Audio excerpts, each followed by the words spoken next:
ಇದರ ಜೊತೆಯಲ್ಲಿ ಸ್ವಾಮಿಗಳಿಗಾಗಲೇ ಹೇಳಿದರು, ನಮ್ಮದೊಂದು ಧರ್ಮ, ಒಂದು ಕಮ್ಯುನಿಟಿ. ಇದರಲ್ಲಿ ಒಕ್ಕಲಿಗರ ಜೊತೆಯಲ್ಲಿ ಸುಮಾರು 3-4 ಧರ್ಮಗಳನ್ನು, ಅದೇ ರೀತಿ ವಿವಿಧ ಪಂಗಡಗಳಿಗೂ ಕೂಡ ಒಕ್ಕಲಿಗ ಕ್ರಿಶ್ಚಿಯನ್, ಬ್ರಾಹ್ಮಣ ಕ್ರಿಶ್ಚಿಯನ್, ಲಿಂಗಾಯತ ಕ್ರಿಶ್ಚಿಯನ್, ಈ ರೀತಿ ಸುಮಾರು 40 ಜೊತೆಯಲ್ಲಿ ಜೋಡಿಸ್ತಕ್ಕಂಥದ್ದು.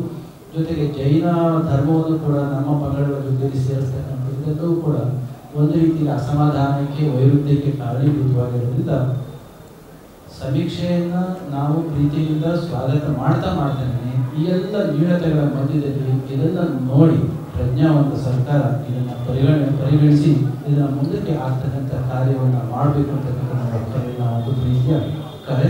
ಜೊತೆಗೆ ಹೇಳಿದರು, ತೆಲಂಗಾಣವನ್ನು ಹೇಳಿದರು ಸ್ವಾಮಿಗಳು, ಇಂಟರ್ನಲ್ ರಿಸರ್ವೇಷನ್ ಟೈಮ್ನಲ್ಲಿ ಎಷ್ಟು ದಿನಗಳನ್ನ ಕೊಟ್ವಿ ಅಂತ ಹೇಳಿದರು.